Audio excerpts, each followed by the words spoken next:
the entire set of works of Baudrillard to come to the museum. If a kindergarten kid can do that, You can do it. This is for you. This is your role. You own this. So this is about the audience. The museum here clearly shows that it is accessible to the person who has always believed that this benchmark is too high. No, it isn't.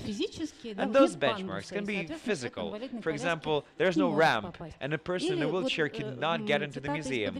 Or, to quote Baudrillard, it's on the wall, and somebody believes that he's dim-witted, and really it's intimidating and overwhelming, and a person would just pass. But this kind of ideology, new ideology of participation, is about the fact that we should remove all of the boundaries, lower the benchmark if necessary, hence broadening the circle of those people who can come in, so that people feel that it is about them, that they own this to a certain extent. So if in a classical kind of museum, которые отвечают на вопрос, для кого вы работаете, они говорят, для будущих поколений. Мы храним для будущих поколений. А когда наступит это будущее, say that they work for the future generations. But where are those future generations?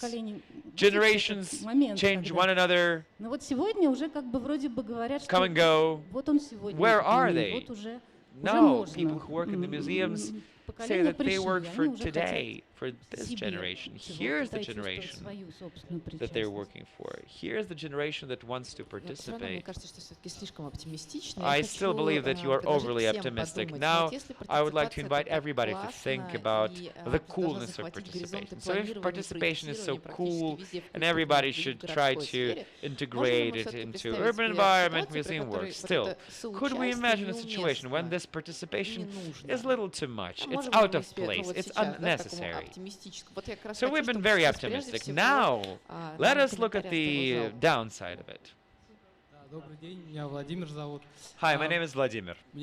I believe that it depends on the domain. So if we talk about medicine or a hospital, saying, guys, how about we sketch up some ideas on the operation in our surgery? Of course, there will be lots of ideas, but there should always be a professional filter. Somebody with expertise should filter the ideas, so we can put together a pool of some good ideas. Then professional community should either embrace or reject those ideas. Yes, we have been talking about this angle, but PhDs decide. So, as a matter of fact, museum experts who don't want to let go of power, they're saying, how could we allow some dabblers and profanes to run a spaceship? They will sink it into the ground. Participation is not about allowing profanes to manage. No, the experts are broadening their competencies to a different democratic level. So a surgeon in the situation we have described is not about allowing public to operate. It's about the ability to talk to the relatives, so that a person would feel that the doctor cares about his opinion, and the doctor is ready to share information. So this is a model of talking to the patient or to the nearest and dearest to the patient. Or actually, super nervous about what is happening. So an expert, meaning a surgeon, should be an even bigger and better expert. So it's actually being more, not being less. That's why it's a very complicated issue, because those who are responsible should grow upon themselves, really. Any more questions? Or suggestions? Or answers? Hi, my name is Alexander. A question based on my practical experience. I'm trying to design my own public space. I've also been collecting information from stakeholders and those who's going to be using the space. And I faced a problem that people have a very low benchmark for normal. So you're suggesting something good, and they're suggesting you to make a swan of the car tires. So they believe that this is the best thing for urban improvement. So how do you do in this kind of situation? How do you educate the public? Yes, this is a very important thing. When you start the participation culture, when you launch this participation, you need to interact with the community on a regular basis and explain different kinds of ideas and explain why they're good. The worst thing is that when you come with a ready-made project saying, hey, look, cool, I've done it all, do you like it? People will reject it right away. People will stonewall your idea. You should start at the ground up, at the bottom. And of course, when you start at this level, everybody says we want benches, we want lights, we want trees. But then when you discuss, you see new details, you discover new horizons. And if you come to people who don't know about the best global practices, gradually in the dialogue, you come up with some new ideas. There are so many practices and tools on how you could discover that, how you can lift that curtain for dialogue. You just have to start it. I know that the time is confining. I know you don't have 10 years for participation and engagement, but you need to gradually keep that dialogue up, trying to educate people. If you want, we could discuss that face-to-face in more detail. Let's send the microphone to the right. Okay, in your opinion, what is the correspondence between volunteer work and participation? And if it's the same thing, why do we have two terms? A great question. Who is bold and brave? Volunteering is a tool of participation. That's it, one of the tools of participation. It's not a difference. It's just volunteering is part of participation. Thank you. I would like just to make one small notion. Can you hear me? Yes, a comment about when participation is wrong. When we are not frankly ready for participation. I mean the situation when museum does it because it goes with the fashion or because they got a grant for that, but museum just might not be ready. It might not have enough content or not really, invest enough of resources or intelligence or expertise or heart into this. So if the museum is not ready, then probably it's important to be honest and be ready to postpone participation. My name is Ekaterina. I've been waving. I'm a designer. I am in charge of participatory planning of schools. I've been doing this for about 2 years, and I believe that in our discussion there's one point that's missing. I mean, we have been talking about design.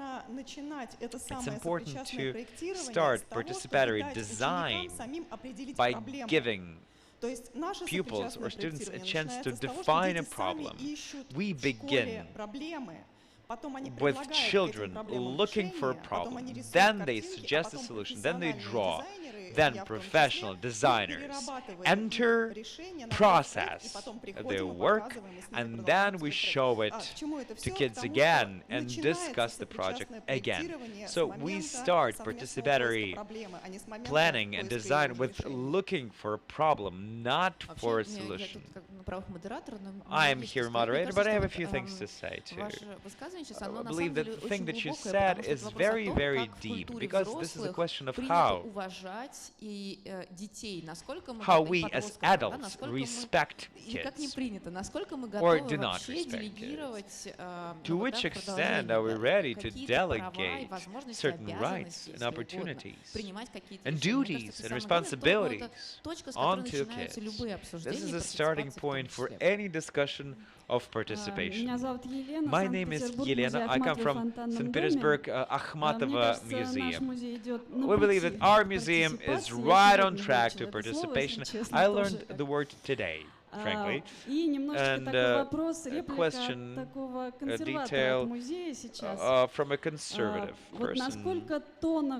и профессионален в работе с детьми должен быть человек от музея, чтобы с одной стороны, вот вы сказали, про уважение, про учитывание их проблем, чтобы все это действительно было, с одной стороны, а с другой стороны существует такие понятия, как вкус, какие-то там понятия искусства, да, art history, culture, because we are running museums to increase the level of culture.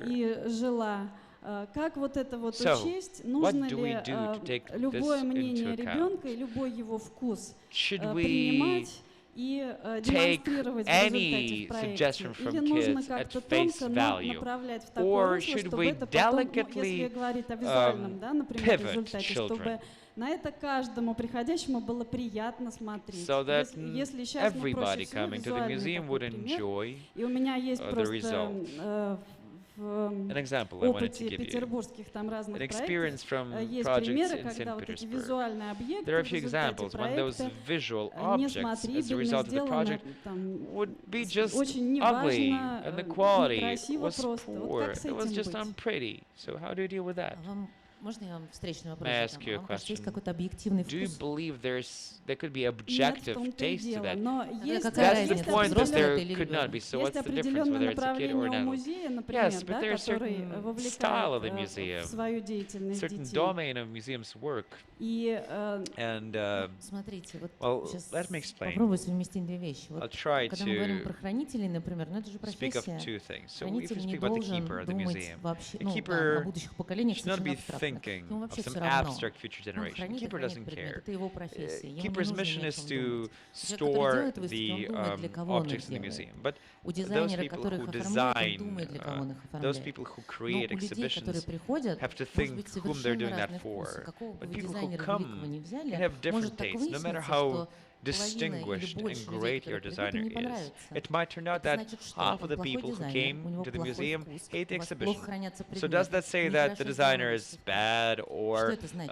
the arrangement of the exhibition is Где not well done? экспертиза в этом месте? Where's the Я именно expertise про это и there? спрашиваю. Yes, this is Должна what ли I'm быть saying. какая-то экспертиза Should от there be музея? a certain expertise Какой-то from a museum? Вот, и в каком Where? месте? Если должна быть, Yes, то в каком месте, на where? каком этапе? At which Или stage вы that мне should be скажете, happening? как люди Or в этом вопросе you, all of продвинутые, что ее you, не должно may tell me быть. as some very advanced experts in the field that Категорически. there Вот should как- not be вот как expertise идет at проект, all. Дети высказали Just- все свои пожелания, мы их собрали, но я сейчас очень грубую Just схему, да, give говорю. kids the И делаем из freedom. этого We проекта, мы collect the сделали kids' так, ideas, каким we вот put the project кажется, together должно быть. the way kids see it should be. Давайте мы у Миши спросим. Вот как Let's происходит ask на Misha. практике? Misha, how does it happen in Ну, reality? есть, I mean, Кстати, yes, практика. yes. Давайте. Hands-on experience, Misha, please. Так получилось, что Well, it turns out в основном that там, где я участвую, все where I идеи participate, очень all of долго the обдумываются ideas участниками. actually конечно, предположительно, are contemplated есть, for a very long time by такой шанс, participants. что появится And there's a какой-то chance человек, that и somebody я might come какую-то in идею ее сделают, and says some и stupid выяснится, ideas, что это and we shall провал. implement the Но в ideas, and it will основном be a failure. люди, But которым more дают такую often than возможность, not, those people они очень who ответственно к get a этому chance to подходят. Они participate долго are думают. Вот very responsible от in лица their approach. подростка They могу сказать, think что a я lot. консультируюсь с As a друзьями, teenager, с I say that родителями, I'm talking to и my friends, спрашиваю I и consult to кураторов, my и parents, учителей. I ask an advice from my teachers and curators. И сам I mean, ищу что-то, I do и not approach очень- to this thing Это lightheartedly. очень длительная подготовка, This is это a очень long длительное process of обдумывание. Конечно же, contemplation, на последних preparation. этапах Of приходит course, at the мысль, final stage, I капец, get the это idea, нереально вообще, God зачем damn я it, это this is сделал. so bad, Но why в did I begin основном, to на do самом this? деле But получается хорошо. Потому in the end, it turns out all человек реально just fine старается, because и people естественно, who у него participate что-то получается. somehow, inexplicably, they really try really hard. Давайте последний вопрос или Yeah, комментарий, maybe final потому что у question нас or уже comment because we do not have расписание. much Ну, time. кто смелый? Давайте. Можно я просто, наверное, девушка, которая из музея Ахматова. I'd like Я to просто answer была to в this lady from the составе Ахматова молодежной Museum. команды «Гаража». I was И actually мне a кажется, member что of ответив the на ваш вопрос, Garage я вот team. поддерживаю To answer your question, Михаила, и I говорю, что support даже провал, он Mikhail. может быть I'd хорошим like to say опытом, that even потому a что от провала failure can можно be a great experience отталкиваться, because и это failure то, can be the с чем starting можно point работать, как бы for задавая отправную improvement. точку, This is a beginning. You should at least для have дальнейшего something поднятия. to start from, something to Даже stem что-то плохое, from. что кажется Even вам something некрасивым, negative, может для something кого-то that you see показаться красивым и unpretty так could далее. be a charming revelation for somebody else. We don't have this category of beauty anymore, but yet this is something to begin with. So, summing up, I should say that participation, it's not that it's always good, but there is some potential to it, because even if something negative comes out of participation, it still might be good. In conclusion, I would like the speakers to give some final thoughts about why participation is something that we should consider, specifically after this round of Q&A that we just had.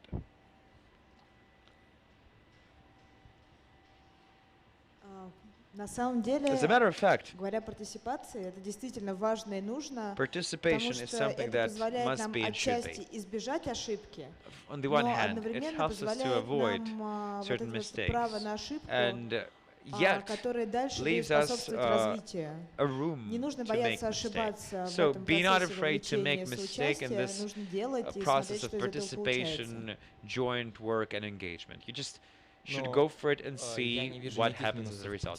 I don't see any disadvantages of participation. I believe that this is very important and useful. First of all, as a teenager who is mostly engaged, not engaging, I'd like to say that it's cool to explain something that you love. And the more you kind of participate, the deeper you go. You discover some new things, new ideas, something you have never experienced before. Second thing is teamwork. This знаниями и опытом друг с другом, и это тоже очень важно. This allows team members to share their experience, to come up with something together. And again, this helps people to come together not against something, but in favor of something good. And I believe this kind of joint ventures are the most sustainable and the most beautiful. You have mentioned the stoops and hurdles. And I believe that this is a beautiful metaphor. Why are you looking for these hurdles?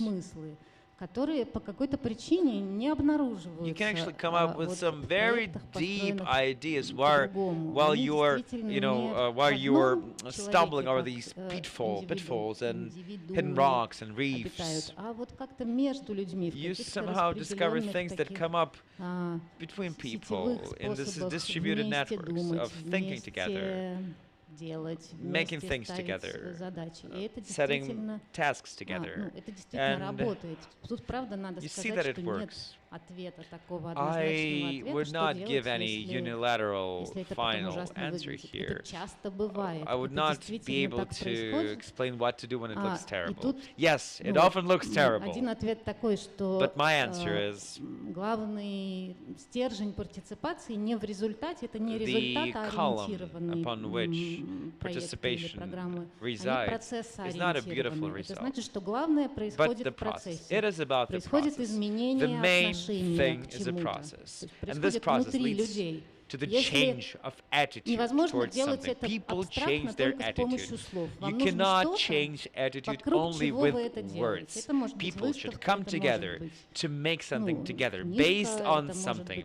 It may be an exhibition, a book, something that is instrumental. So exhibition here is not a result. It is the instrumental part of the process. And of course it's cool позовет родителей, друзей, и друзья тоже скажут, что классно получилось. Но если это не так, если это только им видно, как классно, это вот, and only participants love what they have done, this means that maybe there were not enough resources, or not enough time, or not enough expertise, or potential. Тем не менее, это все равно результат. There was a result, internal result. Второй ответ, это очень, на самом деле, возвращаясь к вопросу о демократии, очень похоже на вопрос про то, почему голосуют одинаково, почему голос профессора стоит столько же, сколько голос every vote counts equally. in our voting system? Why a professor has the same one vote as a student? Why? An experienced person with education, social status has just one vote, just as a teenager who is only 18 years old. Turns out humanity invented this mechanics of participation. It is not perfect. It has disadvantages, but this is the best thing that we have been able to come up with. Unilateral voting rights. Women vote, men vote, elderly people vote, young people vote.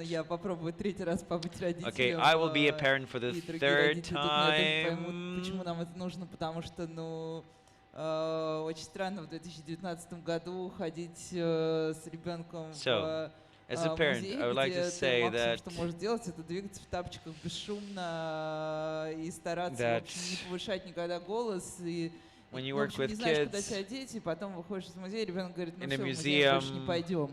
well, it's hard to make it engaging. Really. You walk silently, you know, you shush, that's about the only thing you can do.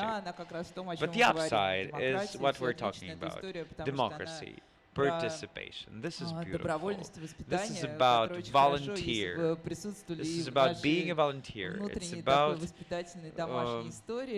И когда это есть дома, это очень легко потом работать на любой другой внешней активности. Having it at home and then transferring it into some other external activities. В домашних условиях воспитываем детей, когда нас This can actually give you a chance to take a look on what you do when you bring up your kid at home when nobody's watching. I'm trying to discover some negative cases, try to come up with negative cases of participation. If you're still in doubt, I mean, if you don't do it, you do not lose anything. But if you do it, again, you're not losing anything. It's going to be fun. And I'm not only a director, I'm a mother. I just want to say, as a mother, that any joint experience with kids brings you up. And it's useful in every way, in every case. Dear participants, thank you so much. This was cool. Oksana, everyone, thank you so much. Gradually, we're moving Лариса, передаю тебе слово. To our next presentation. Вот у нас там есть доска. There's a board Меня забыли over спросить, there. называется. It's Если вы called с Look каким-то Who's Talking. вопросом So if you новым have a сейчас question that has not вышли с been этой yet дискуссии, у нас asked, есть минуты 3, I think we наверное, have пока about мы 3 меняем minutes здесь before декорации. we are moving some Пожалуйста, furniture. добро пожаловать. Напишите Please свой вопрос, welcome, напишите write свой your комментарий. question, write your comment. Спасибо. Thank you.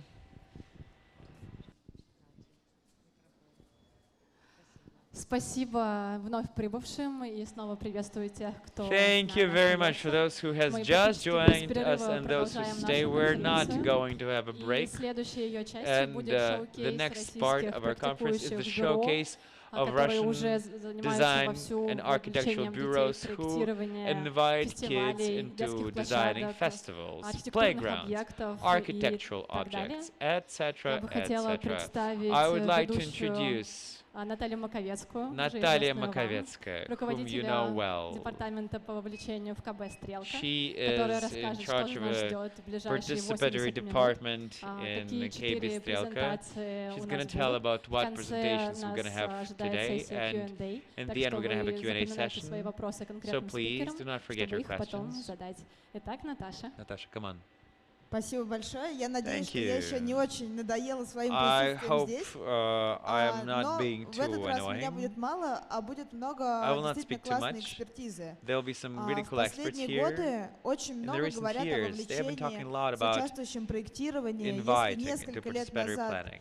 это были редкие few years низовые ago, инициативы, которые those were реализовывались really the классными bottom командами, то initiatives сейчас о implemented соучаствующем by some проектировании, really, мне кажется, really говорят отовсюду. advanced И какие-то forefront крупные teams. But городские now everybody's институции, talking about и this. администрации, Major правительство, urban бизнес, institutions do все this. говорят о том, что соучастие And это everybody's наше saying все. that participation Но is the зачастую best.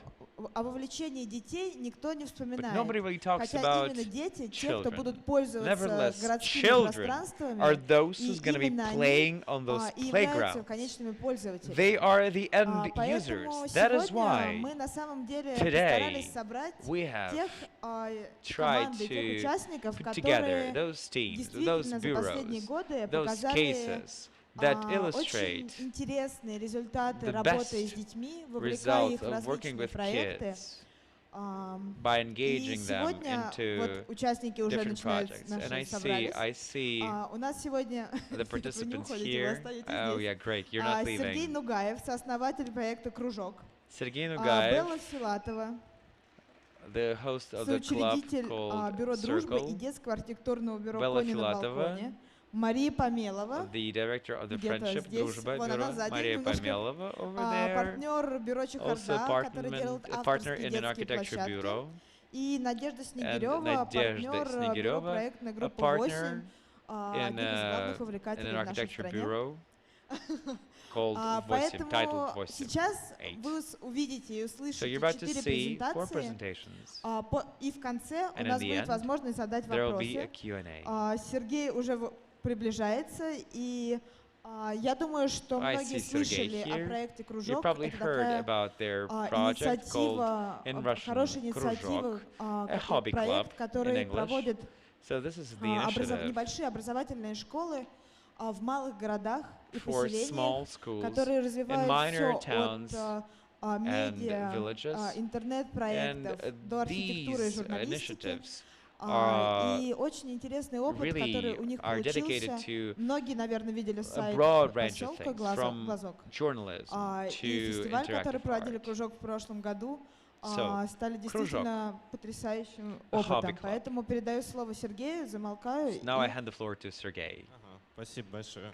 Салют. Сейчас я пытаюсь понять, как ей пользоваться. Мне что нужно нажимать?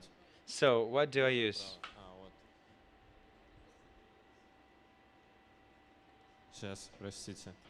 Просто без этого ничего не получится. Ага, все, я понял. Спасибо. Okay, thank you. Это работает. It works. Да, всем привет. Я Сергей, и мы с друзьями делаем образовательный My name is проект Sergey, «Кружок». and together with our friends, we host the educational Он project called независимый, Hobby Club, коммерческий, Kruzhok. и всё, So, о this чём is я рассказываю, independent, всё это бесплатно public, для it's его all free, участников. it's all Собственно, non-profit. Я думал о том, что вообще рассказать, но и подумал, что, видимо, рассказ о проекте будет So I was таким thinking шоу-кейсом. about Но what для kind начала of я хотел бы things спросить, I should be а telling. кто But first, слышал I would like to о ask a проекте question. нашем? Who of you heard about our initiative? Ага. Okay. Еще уточняющий вопрос. А кто что был когда-нибудь, когда мы что-то рассказывали? Who saw our Ну, presentation? хорошо, не так много, и это здорово, просто я боюсь повторяться в чем-то. So, Но я не для многих, я повторюсь, если что. I will say maybe things that you have heard before. So what is Kruzhok? So educational На самом деле project. это что-то As a больше, matter of какой-то fact, this замес is из something самых разных bigger. направлений. This Я is a даже не понимаю, mishmash что of уже сейчас so такое many Кружок. different things. Но нам I 2 года don't недавно even really исполнилось, understand 10 what is мая. this И вот 2 Kruzhok. года We're назад 2 years old now. So Кружок 2 years это 4 ago, человека, this которые was занимались our уже в initiative, was Москве just образованием, 4 делали там people. всякие And we were проекты. doing Moscow some Coding School, educational если кто things in слышал, там Moscow, как-то such as привязано к Moscow высшей школе Coding экономики School, и всякое related прочее. to Higher И School вот of мы понимаем, Economics, and now we realize что that в Москве и в крупных городах, in Moscow федеральных and in центрах larger все cities, довольно присыщенно и конкурентно в плане the технологического environment is образования. very А мы занимались competitive. именно People are технологическим really образованием, familiar with веб-разработкой, tech созданием education, сайтов, and we вот were это вот всё. providing И tech мы подумали, education, web что development, если writing взять code, вот эти websites, вот design. программы, на So we которые thought, здесь what if we конкурентный take спрос, this very и essential поехать с ними programs, в which are регионы, причем not не в те so регионы, needed куда anymore сваливаются in все the деньги capital, по but go программам in some государственным, regions а они that are обычно even имеют underfunded by the обыкновение оседать government. в одних и тех же местах. Because usually А в те government места, куда ничего funds не only доходит, all of как the same правило. regions. Это But we малые wanted to go города, to это those села, smaller это villages, деревни. smaller И towns, вот тогда, 2 года назад, countryside. родилась идея сделать образовательный тур по стране.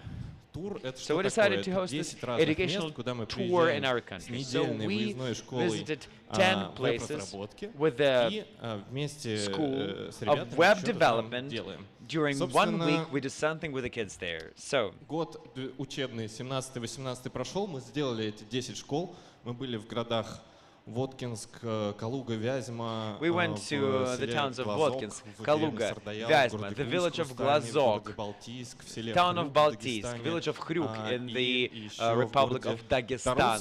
We went to the town of Tarusa and the city of Novorossiysk, 10 cities. We had over 200 pupils, all of them underage. And let me tell... который через год начал получать деньги за то, что он умеет делать с кодом. So, this is one of our first students who actually is now getting salary for what he does with the code. So, how people became familiar with us. At a certain point, when we went to the fourth place, the village of Glazok, we realized that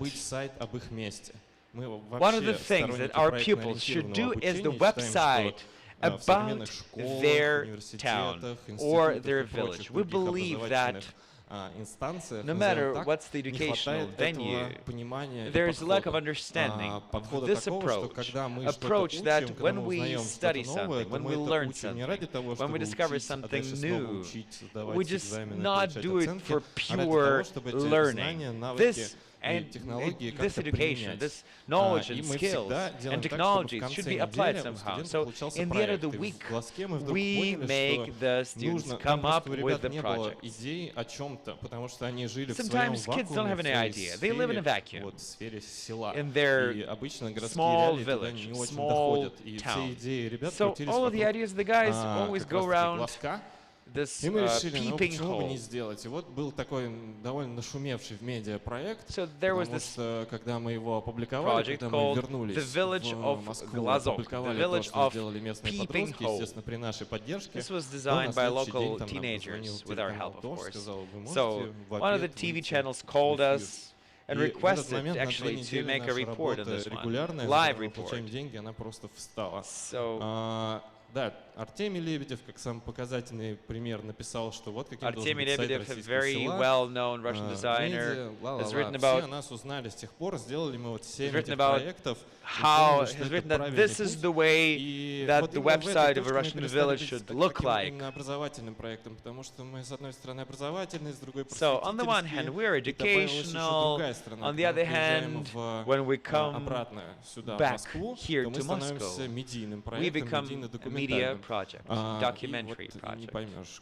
Что это такое. А еще нам мало этого было, и мы решили вот в Сардаяре, в деревне, провести фестиваль культурный, а-ля как Териберка, вот, то есть в Сардаяре, это на окраине республики Мариэл. Я тут не буду сильно вас загружать, но в общем мы привезли туда в районе 300 человек со всей страны, это разные образовательные активисты, которые занимаются регионами, и это вечер открытия там был такой в ночи, устроили ТК, кстати, Бетхен помогал, давал свои фильмы film туда. screenings in СБПЧ the туда House of приехали, в тот Culture. школьный спортзал We hosted деревянный, a live show of a popular Russian band there in the old building of the school, and I have never been so super nervous about any building in my life. It was so super cool because when in March, in the middle of spring, you are in some snowy outskirts of Russia. Как бы через полгода там происходит концерт СБПЧ, и туда приезжают you host there a concert, and people from Moscow and all around the cities come there just to be there. So this is a map for 2019, because now they have found out about us, they invite us all around the country, they love this approach that we come, we teach people, and we leave the artifact, which is the website that tells about the place. It really brings value to the community, to the place, and to teenagers. So now we have over 70 applications, and we have been thinking, okay, the tour seemed to have been successful. So now we have 70 applications. We're still non-profit. We still travel on our spare time. We still have to take time off the job. But I realize that if we look back, this programming, this technology of creating a website, this is just a simple reason to go and become the conductor for the smaller place where nobody goes. крупного города. To conduct to the smaller place information from a bigger city. So I thought that every single one of us goes to the village and contacts to teenagers there, to those teenagers. This will be something exceptionally valuable because you guys here are all the bearers of a cultural code that enriches those kids in the countryside.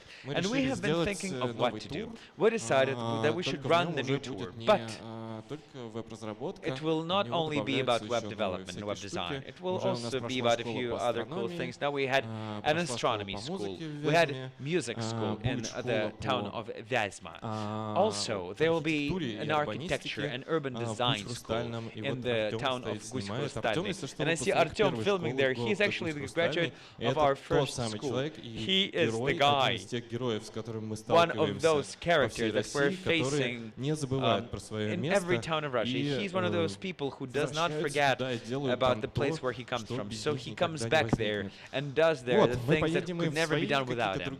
So we are going to our own particular places where we're going to be reading lectures on web design. The editorial team of Strelka magazine will go and host a journalism school in one of the towns. And I also want to share about a few ideas about our format.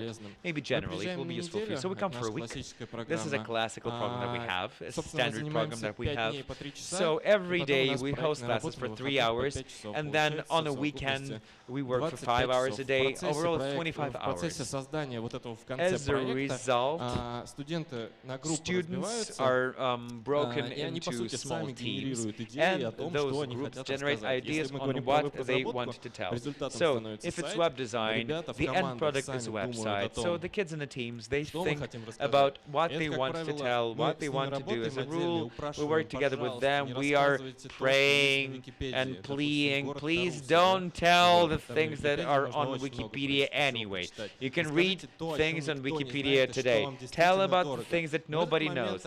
Tell about the things that you cherish. And then they tell. It turns out there's this kebab place or shawarma place with the tapestry of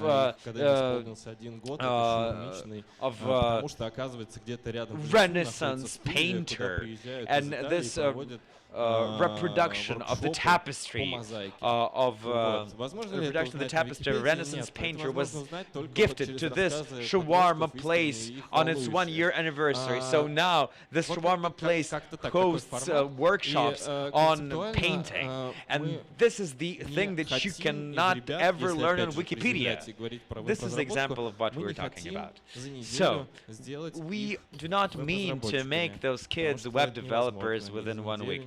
That is impossible to do within 1, 2, 3, or 10 weeks. But we can show them the map of the processes. We can reveal to them how it's made. We can take them by the hand and show them, here it is, guys. This is how you produce a digital product. This is the way from concept, from shape to the final implementation.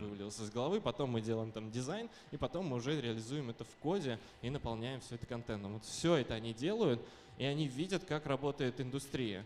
this gives the kids a chance to see how the industry works. And this is when they understand something very special. So they see, yeah, this is how it works. This is not how we do in our, classes of computer science when we write some 3 lines of code for 6 months. And you think, whoa, this is computer science. Smashing. Anyway, let me show you once more one of the examples of the website that we have designed. This is the website of the town of Tarusa. It's a beautiful town. These are the kids who have created this website. So you can go to this website, Tarusa City. You can just go tonight to this website and check it out. There's a video tour. We have created a video tour down the town, and the kids are telling how things are going there. So we want to be this more professional project. We want to help people to, we want to help kids to discover their interests talents and maybe find some future jobs. Not jobs, but realize which profession they want to pursue in the future. If you have any questions, suggestions, do not hesitate to write. We are very open. Thank you so much.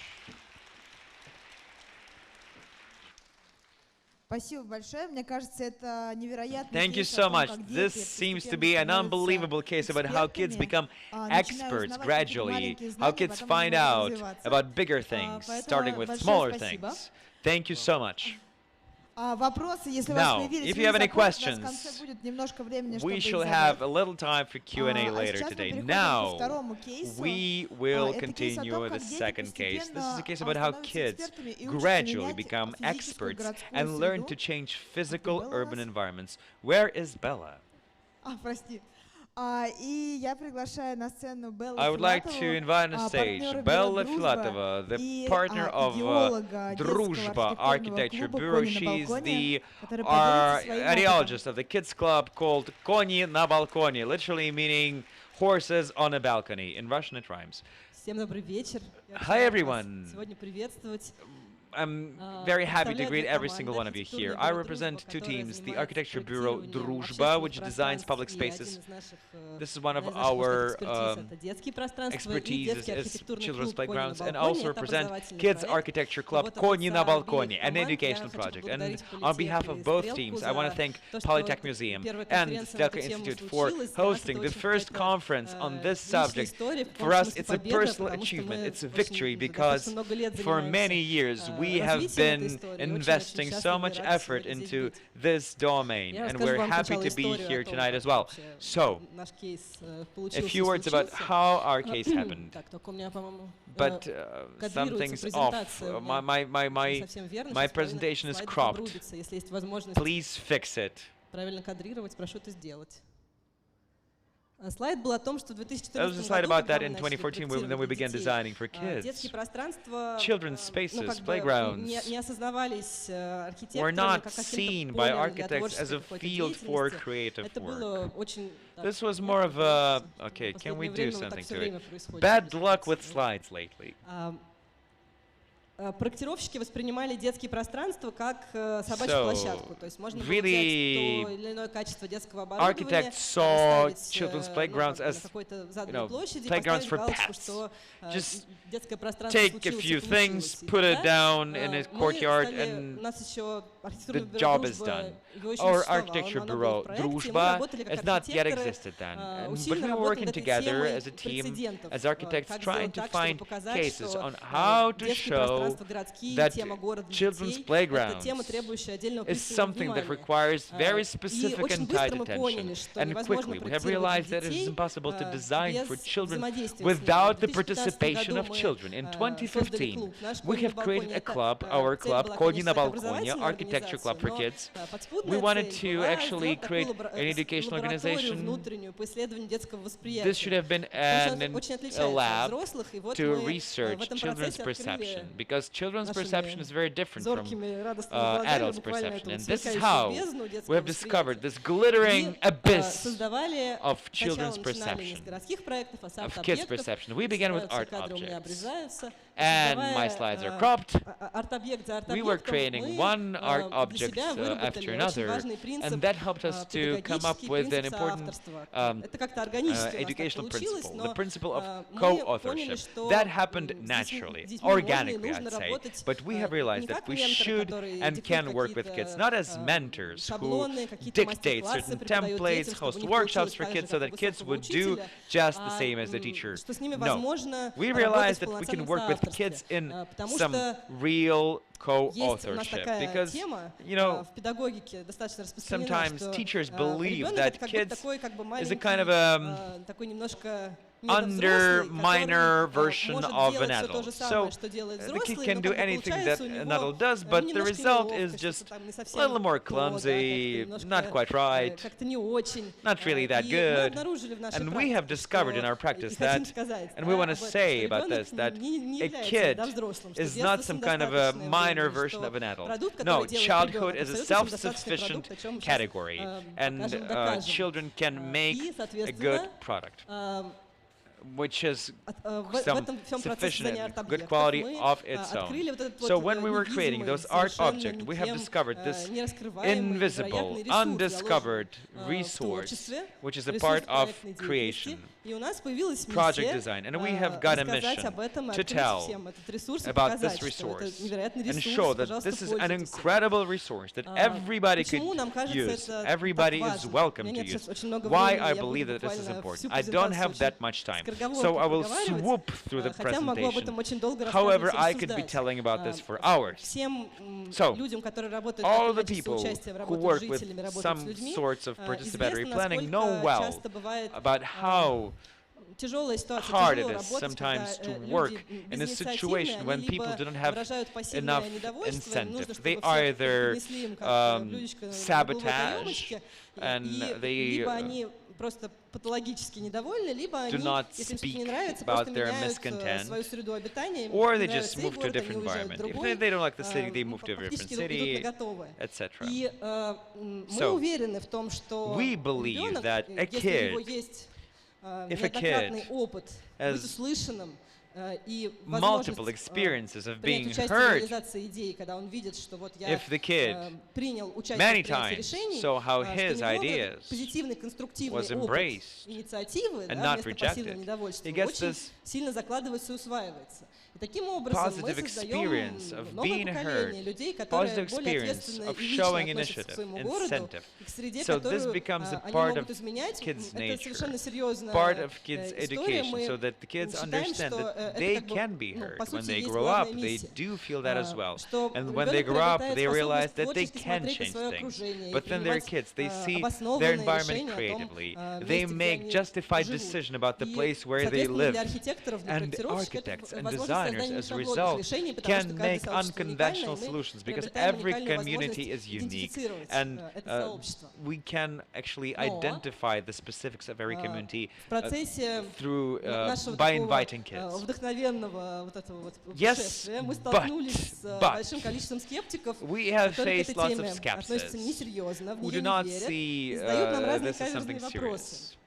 Asking, for example, how the kids can be useful. They say that this is totally irrelevant to reality, that kids' fantasies are not applicable. They cannot be embodied, they cannot be implemented. And it's cool that you're talking to kids, but especially when there are deadlines, it's really, really far out there.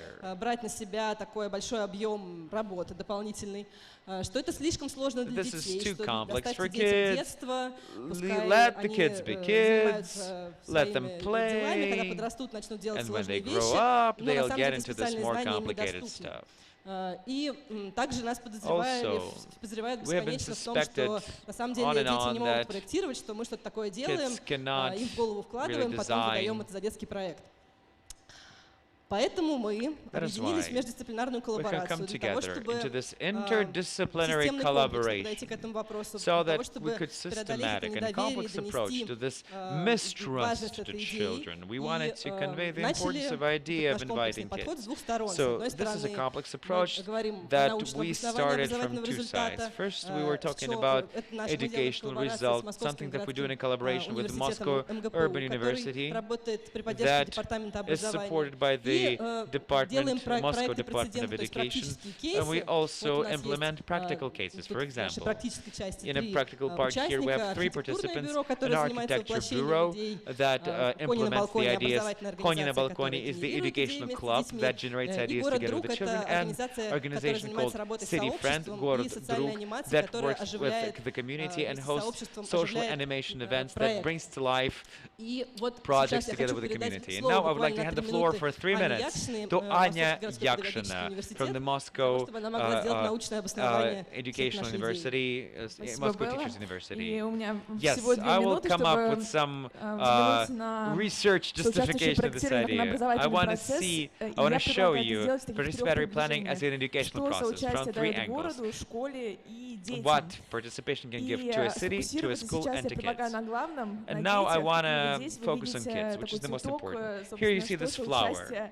Of how participation can deliver as educational practice. And subject matter is in the middle. I become a subject when I feel, when I devise, when I invent, and I feel that I have an influence on the world around me. And subject matter, being a subject, is the main focus of contemporary education, so that kids would be able to respond to the changes of an ever-changing world. And on the other hand, this is the abyss of contemporary Russian school education, because often idea of participation is falsified and imitated. Similarly, it happens to the idea of subject matter for kids.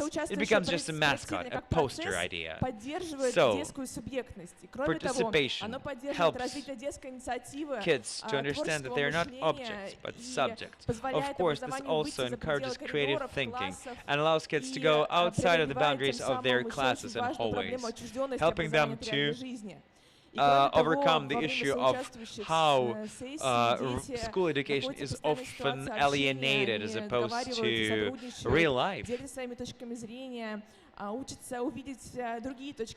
Children see other points of view. They learn to interact with other points of view. So participatory planning as a practice helps to make the educational process in school more democratic. When the voice of a kid in school is heard and respected.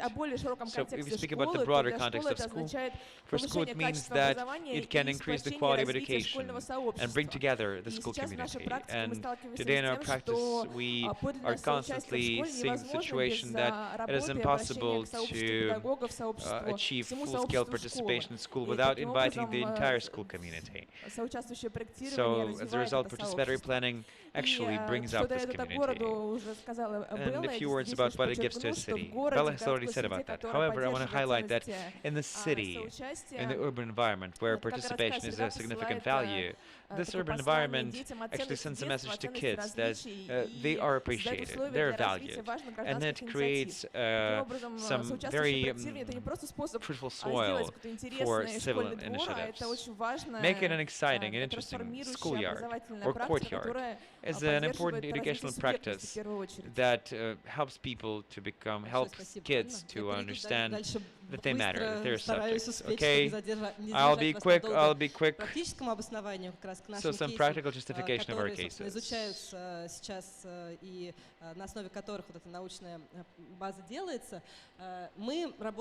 We have been working. We have been selecting some precedents, different kinds of precedents, so that we would be able to show how this model works. We have been working with an open community, with urban territories, and the close communities of courtyards. That's why we have been saying a lot of things about schools. These are not the only cases that we have to show. We also have a few cases with museums, quite a few cases with museums, and we are very glad to share this understanding of the common ways to go. So the first thing that I want to tell is about urban environments.